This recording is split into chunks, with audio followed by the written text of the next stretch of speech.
Today, we are going to be talking about why marriages fail in diaspora.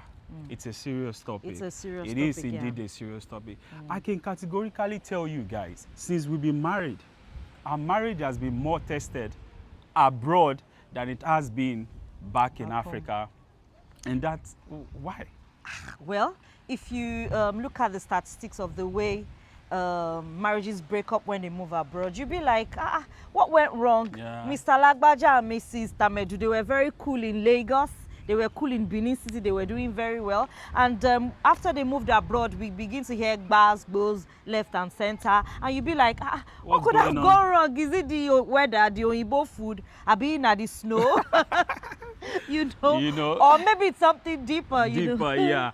So guys, today we are going to be breaking down what could be the reasons why marriages fail when couples move abroad. And by the end of this video, we are going to be telling you one mindset shift that actually saved our own marriage here abroad.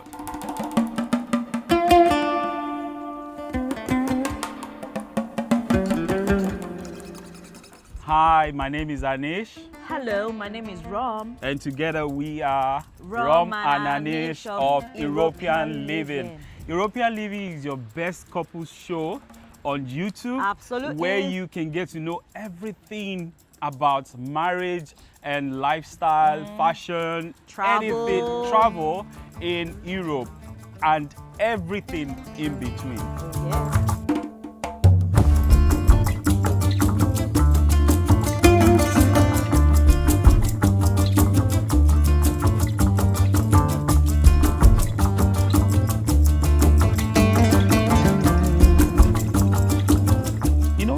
There are situations in diaspora that will make a man who all his life, all he has known is to be a breadwinner. And then when he suddenly gets abroad, he's now dependent on his wife. Let's face it, I mean, European lifestyle, even most Western world, they actually favor the female gender. You can imagine a situation where a woman gets a job, a more favorable job or more paying job than the husband, and then definitely the man is going to be dependent on the wife for certain things, or maybe even the man doesn't even have a work yet. Imagine you that all your life you have been the one providing for the home, and necessarily women are, biologically meant to depend on men, and then suddenly now a man is now I beg, I want the roles are kind of reversed. Reversed. I beg, I want babe. I beg, give me that money. Quickly give me 20 euro. I want to go and buy. No, quickly borrow me. Money that will never be returned. Quickly borrow me 20 euro. I want to buy shayo. I want to be with the boys. They start to be. These are situations I have also, we have also been through. Together. You're the type that, you want to spend with the boys. It's your normal lifestyle. And now you suddenly come abroad, you are depending on your wife. Hey, babe, give me this, give me that. Situation change like that can put pressure on the wife, can put pressure on the husband as well. What do you think? Yeah, I quite agree with you, because as an African man, like, it's in our culture for the man to be the provider and the woman in charge of nurturing the kids, taking care of the home and all that. But here in abroad, when we came, we realized that sometimes the woman, like you said, the woman gets a better paying job more than the man, because it's like women are much more favored here in Europe. So roles tend to be interchanged. And for example, in the UK, there's this student visa and the dependent. So sometimes if the wife is the dependent, while the husband is the student. Is the main applicant, Is the student the main applicant, meaning that it's the husband. The husband is entitled to 20 hours work, 20 hours work. The husband is the... No, if the husband is the student, no. Okay. If yeah. If the husband is the student, he only, according to his visa the visa rules, he only gets 20 hours in a week to work, while the woman, being the dependent, gets like I think 40 hours. Between 35 to 40 hours work. So automatically the woman earns more than the man. The husband. So you see that the role has kind of been shifted. The woman tends to now be the provider, provider of the home. She provides more because she earns more. So this can, you know, create tension in the house. Yeah. You know, the woman will still at the same point take care of the kids.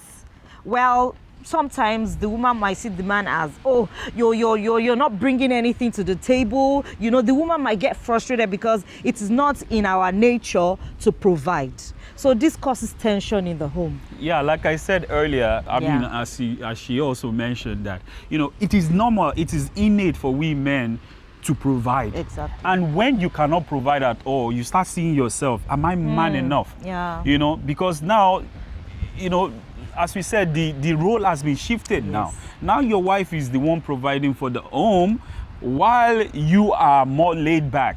You know, yes, you've gone to school, you've done all that you need to do, you come back, baby, where's my food? Meanwhile, she's gone to work in a week, 40 hours. Imagine. So all that need to, I mean, people don't usually, there's no rule book, there's no manual to tell you this is how things are going to be. And when you just come suddenly, it becomes a shock. You do not prepare for this. And then when it happens, it puts serious pressure on the relationship, on the marriage. Yeah. Okay, another point is that it's actually easy for you to get a divorce or get separated from your spouse here in the Western world, in Europe. Divorce is as easy as shaking hands. Shaking hands, yeah. Because the law protects you. Nobody gets cheated. The law protects you. If you feel that your marriage is toxic, or you are in an abusive marriage, or you're not happy, you can easily exit. Yeah. There's no shame in it. But I know back home in Africa, we have this strong culture, or your parents will say, oh, please don't divorce, don't bring shame to the family, and you're quite unhappy, you know. And some of us, we women, we tend to still stay in those marriages because maybe of finances, we are financially dependent on our husbands, we don't work, he provides, and sometimes our religion, our religion makes you stay sometimes back, our religion makes us stay back. We'll be like, it's a sin to divorce. So you have to say, sometimes it's the children. You consider the children. Who am I going to take care of the children all alone? You know, so many forces. In fact, I can say that the force to stay in the marriage is much more stronger than the you mean the forces that are trying to pull you apart? Yeah, I mean the forces that are trying to separate you is much more stronger than the forces that are trying to keep you together in the marriage. Exactly. So it's a very tough one back home in Africa, but here easy peasy. But I'm not trying to promote divorce or separation. Yeah, so guys, I mean, she said it all. Back at home. Also, as we said earlier about the finances, being the breadwinner of home. I mean, your wife respects you. She has stronger reasons to be in the marriage. You know, you're the breadwinner. You're the one providing for the kids. You know, our values and culture, our value system back at home supports that you stay in the marriage. Actually, the society actually frowns at you if you walk out of a marriage. They see you as a failure. Especially back in my culture, Yoruba, and the way our system, competitive system in Africa, in Nigeria, is, if you fail at your marriage, you are seen as a failure in life. Like there's a stigma on you if you're a divorcee. Your friends, everybody start looking at you like you've done something wrong. And then whoever is a divorcee wants to hide, and you know, so you don't even want to go there. It's a path you do not want to go. You do not want to take. But then when you come abroad, you realize, as she said earlier, it's as easy as a handshake. You know, even I mean, yes, let's face it, couples, husband and wife, they have friction, just like with any relationship. There are frictions in marriage, and there are, as she said earlier also, the forces that are trying to keep you together is weaker than the forces that are trying to separate you. There's so many things trying to separate you here. I mean, there will be people whispering at your wife, even telling her, you know what, if he messes up, and we African men, if he messes up, report him. And we African men will still want to do our bravado every time. Like, I'm the man here. This is my house. Dude, even if it is your house, the next thing you mess up, the police come, you're out of your own home. Unfortunately, they'll tell you, we are sorry, you need to leave the house. Yeah. You need to leave the house. Regardless of who bought the house or who owns the house, the man has to leave the house. You leave. Sometimes because of paper and visa issues, some couples don't japa together. Yeah. Maybe it's the husband that will go first, or maybe the wife that will go first. What this tends to do on the marriage is, it's a different kind of pressure altogether. Imagine when you get married, I mean, you've been dating someone for maybe 5 years, and then for another 5 years, you guys have been married, and suddenly you guys decided you need to japa together. And maybe, just maybe, it's the husband or the wife that gets the visa first, for whatever reason. And then, because you don't want to waste it, you say, okay, you know what, you go. Maybe the wife go with the kids, and then the husband stays back. Or maybe it's the husband that, travels first. I mean, there are people who have done that we even know of, that, maybe for the next 10 years, the two of them are separated. Imagine someone that you've been with for like 10 years, and then for the next 10 years, you're not together with them. Now, when you eventually now come together, it's like dating afresh. It's like dating afresh. How do you then navigate the new environment of, maybe your wife now, the body has changed, she's fatter, maybe the husband now has a pot belly, the two of you, when you left your kids, maybe they were like toddlers, now they are teenagers, and there's a whole lot of pressure on the family when the two husband and wife do not japa together. I know that the way it is in Nigeria, everybody wants to japa, but sometimes when apply for visas, some agents will say, okay, it's you increase your chances of getting the visa if you don't apply together as a family. So sometimes they'll be like, okay, let the man go first, and the woman and the children will stay behind. But I can say maybe like 60%. The man, sometimes they start a new family abroad. And you, the wife will be in Nigeria, still hoping and thinking, oh, one day I'm still going to be with my husband. And sometimes it might never come to reality. So so it really takes it really like puts a lot of pressure on marriages, the separation. And sometimes if eventually the wife and the kids travel to meet the husband, it's a different ball game. Even though everyone is happy, oh, I'm going to see my husband, oh, I'm going to see daddy, but you just realize that things have changed. Like the connection has been affected. The kids are expecting a lot, and expectations are not being met. You and your spouse is like you're just starting your relationship afresh, getting to know each other again. So it takes a whole lot of toll on marriages and relationships. That is true. Guys, back in Africa, you have family members that are there to really assist you whenever you have conflict in your marriage. There are family that are present as a buffer in your relationship. But when you are here abroad, I am assuming it is only you and your wife and your children that are here. When you have serious problem, imagine you having serious problem at night. Who do you then call on? Probably you don't even want to stress people back at home. Back in Africa, if you are walking around, if you have a problem with your wife, you're walking around, and then your neighbor can easily see that something is wrong between these two people. They can easily call your wife, or you call the husband and say, hey, what's going on, guys? Take it easy. Extended families are there. Your mother your in-law, they will come and visit, and then they will notice some things, and they can easily help you. The lack of family members here makes it very, very hard on the couple, you know, when, you know, dealing with issues. There's practically nobody you want to talk to about your issues and all that, because people are even more protective of their identity, or maybe of their issues at home, because they don't want it to be used against them.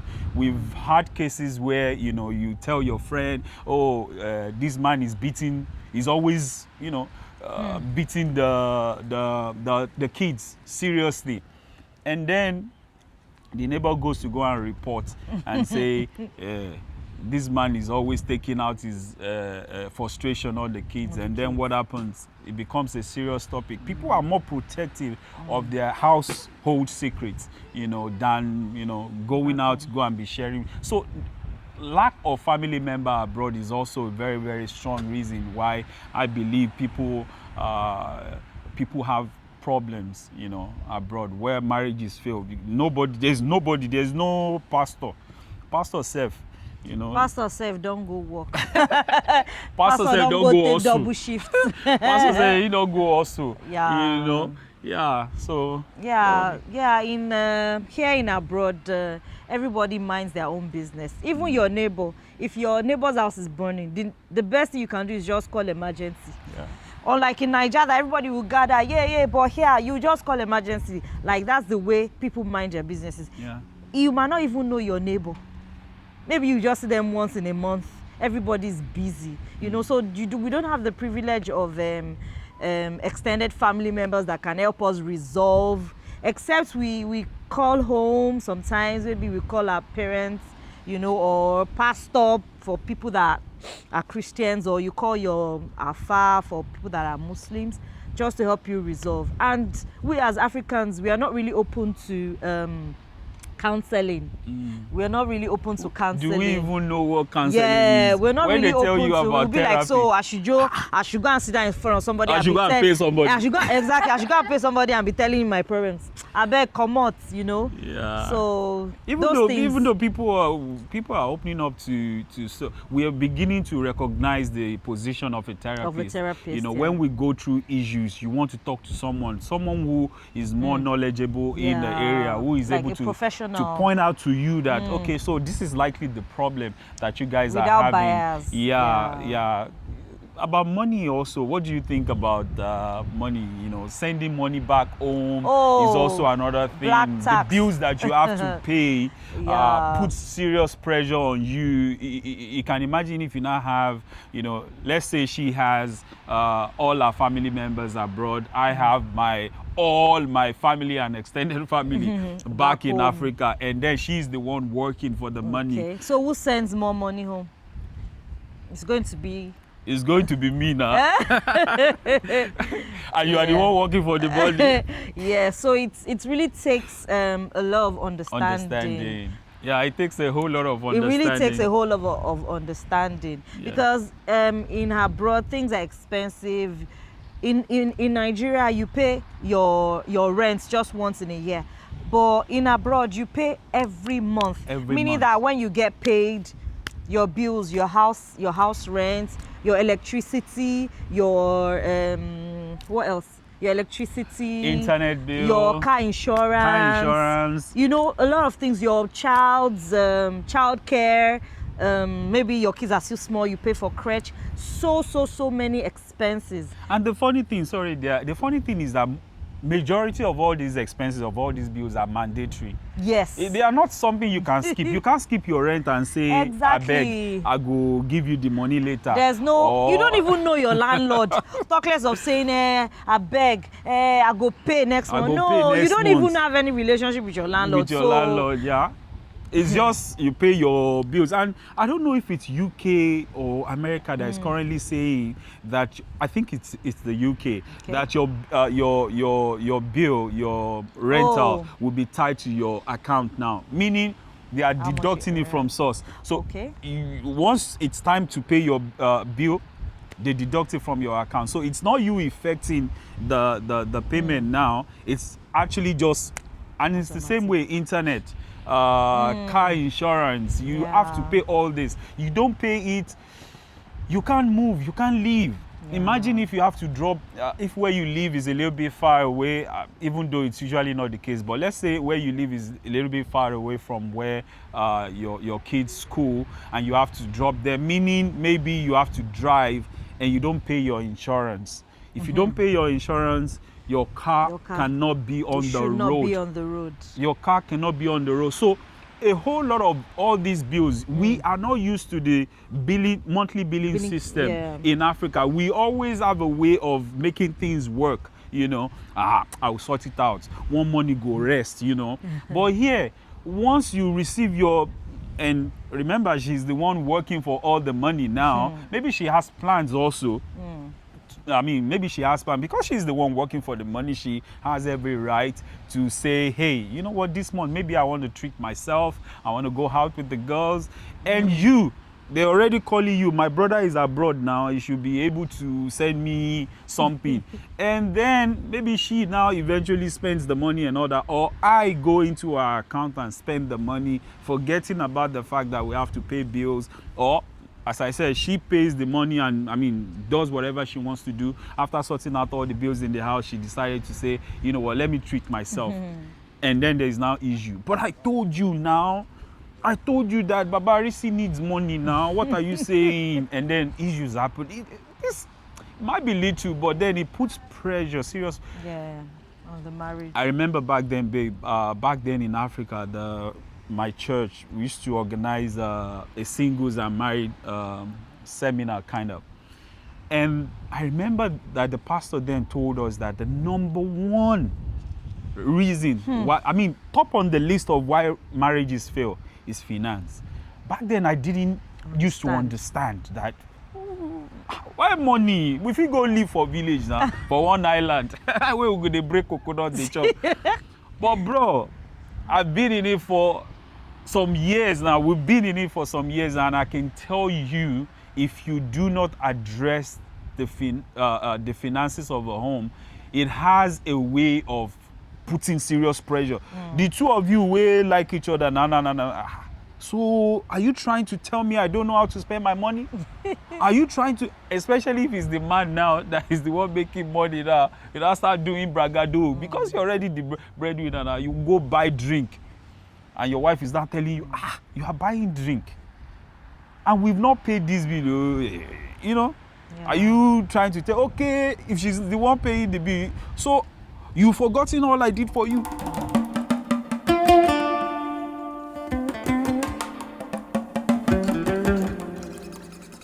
So does it mean Japa is the end of African marriages? No, not necessarily so. I feel it just exposes the cracks that has been there already. So doesn't mean it's the end of one's marriage. Yeah, I totally agree with her that abroad necessarily exposes all cracks that are already in African marriages. So when you come abroad, it is not that living abroad breaks marriages apart, but it necessarily exposes every crack that are already there. Speaking about us, you know, we promised you earlier that when we get to the end of this video, we're going to talk about ourselves and how we overcame some of the issues that we have. And, you know, I said earlier that finances is number one on the list of things that can break marriages apart. And how have we dealt with our financial issues? Okay, so I would say we've been transparent with each other. Yeah. We've not been hiding our finances from each other. And before we left home, we had a long talk because we knew that things were actually going to change. So we had a long talk, we agreed, we renegotiated. We had to unlearn so many things that we have learned. And we both agreed that, okay, if we follow these steps, I'm sure we would have little or no problems in our marriages abroad. Yeah. Talking of the finances, we decided to run our finances joint. We decided to run a joint finance. Yeah. Meaning it doesn't matter who is bringing which money, it is still our money. Our money. Know? Yeah. Our money is our money. You know how they say when it's the husband's money, then it is our money. Then when it's our money, it is my money. No, but we try not to do that in our marriage, even though it doesn't mean it doesn't come with its own challenges. I mean, it does. It means every time that we need to do major expenses, we decide on it together. You know, we say, do we want to do this? Do we want to do that? Do we need a new car? Do we need to do this? Do we need to do that? And I can say that I actually see that it has actually brought us closer together. Closer together. Yeah. You know, it means that that little decision we made. Yeah. Yes. It means there are no, you can't make any flimsy expenses. It has to be agreed upon to say, hey, are we doing this? And yeah, she's right. It has actually brought us a lot closer. Much more closer. You know, it helps us to even economize a lot. We don't spend. I remember, you know, before we really, we said it in theory that we were going to be sharing our account, and then, but you know, as the guy, you make the money, and then you decide, you know what, I want to go out with the boys, or maybe somebody asks for, okay, can you do this, and then you quickly do it, and then we realized that it was causing serious friction in our marriage. But then, since we decided all together that, you know what, I make money, I throw it into the joint account. She makes money, throws it into the joint account. We are already aware of our expenses, of our bills. When it goes out, if there are extra, we come together and say, hey, how about we invest in this? How about we do this? Oh, so somebody needs money. Then, you know, we decide upon it together. We make decisions together. You know, it has really helped us a lot. What else do you think? Domestic, the domestic roles, we had to agree to help each other. Because I know back home, the woman actually does most of the things. Men, they are lazy. They will say, no, you know, I don't know how to cook. I don't know how much Maggi I'll put in there. But when we came here, our guy had to learn how to make food. Nice pepper for white rice. He had to learn. We had to help one another so that me as the woman, I would not get overwhelmed with too much house chores. And here you cannot even afford to get like a domestic help. You cannot even afford to pay because you have to pay the person per hour. How much you save the It's most likely you can't even afford because it. you can't pay less than the minimum wage. Minimum wage, and it's most of the time about the same amount that you earn that you're going to pay the person that is going to do your domestic help. So you definitely have to. It reminds me, babe, that when we were coming, we knew that there was not going to be a domestic help, and so we agreed and said, okay, you know what, we're going to be sharing house chores. You know, you do this, you do that, you clean. Imagine she's gone to work the whole day, and as the man, I'm seated because most of my job makes me to be indoor more. So we decided, okay, this is how we're going to be sharing our chores, you know, and deciding that earlier, knowing that earlier actually helped us a lot. Because trust me, it's not easy. I'm not standing here and telling you it was easy and then I jumped in at it. No, it took me years. I mean, she would be like, you promised you were going to be helping me.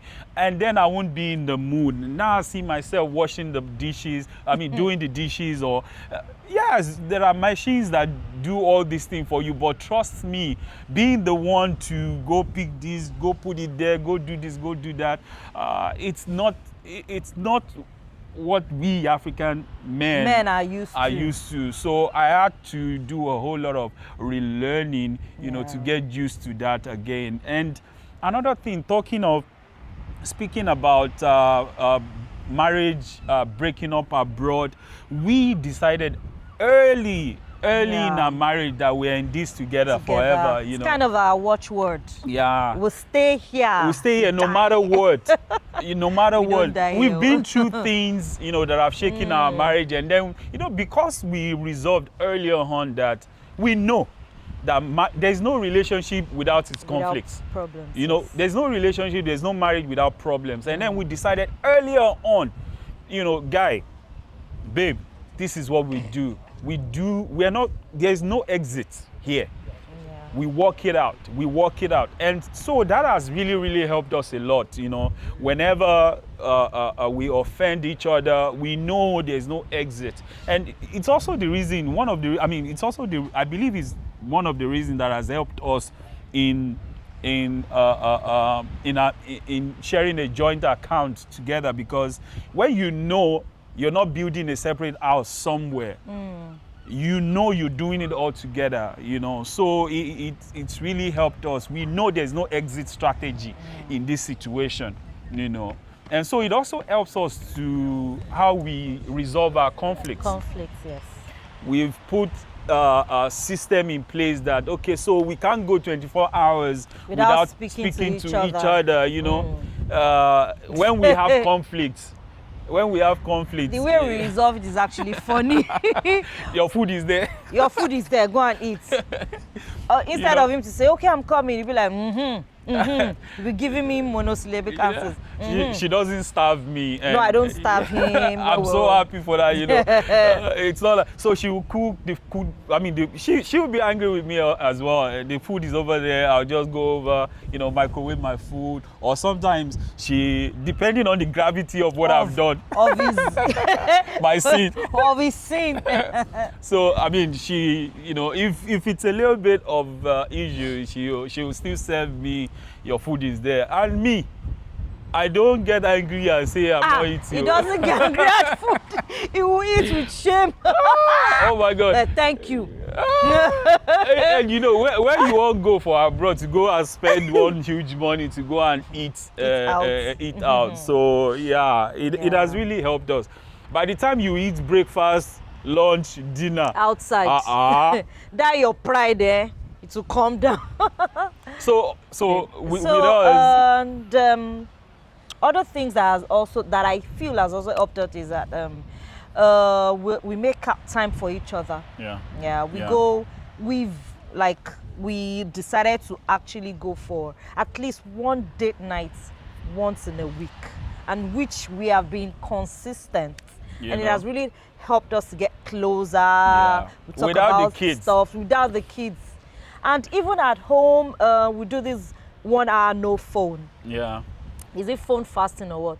What do I call it? Whatever. 1 hour, nobody touches their phone, regardless of who is actually messaging you or calling you. Yeah. You have to drop your phone. Yeah. So we talk, we watch movies for 1 together. Hour. Yeah, just for 1 hour. So that has helped us a lot in this social media age. You know, she's done her work the whole day. I've done my own work the whole day, and the time when you are in front of the TVs, when you're now scrolling and catching up on social media, and then what tends to happen, we noticed it happening. That's why we made a change actually. We noticed that we'll just find ourselves talking to each other, but now we're on the phone. She's on that couch, I'm on this couch, catching up on social media, and then we decided, no, we can't be on social media. We can't be in a home and we are both, and then the next thing we jump into bed, good night. Sometimes I catch up on the phone, on social media up until late. She's falling asleep. And we realized that that's not working. And we decided minimum one hour every night. Before we go to bed, we need to do this, and it has really helped us. Trust me, tremendously. That, you know, there are times. I mean, there are so many inspirations that have come from this by just talking. You know, and this is how we got to know each other in the first place. You know, without talking to one another, you can't start a relationship in the first place. And so by doing this, it cements your relationship.